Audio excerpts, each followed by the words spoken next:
Once, an elderly man lived with his son John, John's wife Sarah, and their young boy Alex. The old man's memory wasn't as sharp as it used to be. He often forgot where he'd put things or what had been said. Still, he was gentle, patient, and kind. Since he was retired, he stayed at home most of the time. Sarah, however, did not treat him kindly. She often scolded him and spoke to him as if he were a servant. The old man never argued. He endured her unkindness quietly, meeting it with grace and strength each day.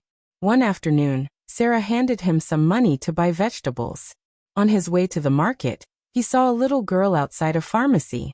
She was pleading with the shopkeeper for medicine, saying her mother was sick, but they didn't have enough money. The shopkeeper refused to give her anything without payment. The old man's heart ached for her, and without a second thought, he gave her the money meant for vegetables. That evening, during dinner, John asked Sarah why she hadn't cooked any vegetables. She explained that his father had gone to buy them, but gave the money away and returned with nothing. John turned to his father, upset. "Dad, why would you do that? Money doesn't grow on trees.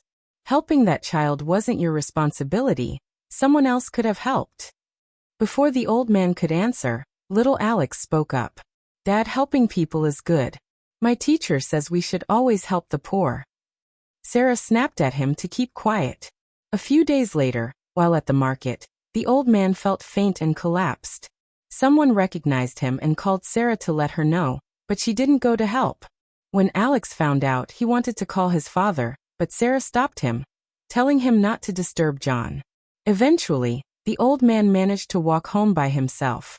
Alex was overjoyed to see him, and spent the rest of the day talking to him about school and life. The old man shared many stories and valuable lessons, and their bond grew even stronger.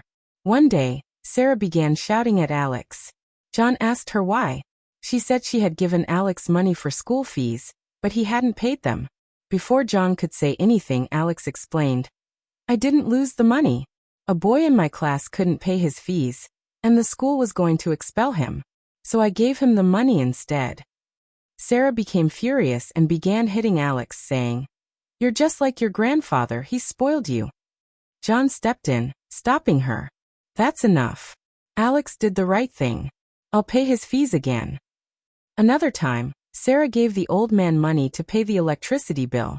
He stood in a long queue, but when it was finally his turn, he discovered the money had been stolen from his pocket. Afraid and helpless, he returned home. Without a word, he went to his room, took out a photograph of his late wife, and looked at it for a long time. Tears welled in his eyes. He told John and Sarah, "Take me to an old age home. I want to live there now." Sarah was secretly relieved. "Yes, take him quickly," she said. "He'll be happier there, and so will we." John agreed and drove his father to an old age home. While filling out the paperwork, he noticed his father speaking warmly with the manager, as though they were old friends. Curious, John asked the staff how they knew each other.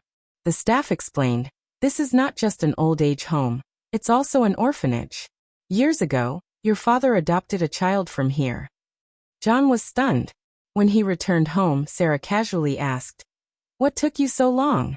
Did you leave him at the old age home or the graveyard?" Those words lit a fire in John. He slapped her and said, "Do you not see how wrong we've been? My father adopted a child from that place. He's a better human being than both of us put together." Sarah broke down in tears. "What will happen to me now?" she asked. "You're coming with me," John replied. "We're bringing my father home." The three of them, John, Sarah, and Alex, went back to the old age home. John apologized to his father, expressing his regret. He embraced him and promised they would live together again as a family. Family is precious. Always love and respect your parents. They don't want riches, just your care and affection. Treasure the time you have with them, and let them know they matter. In the end, family is everything.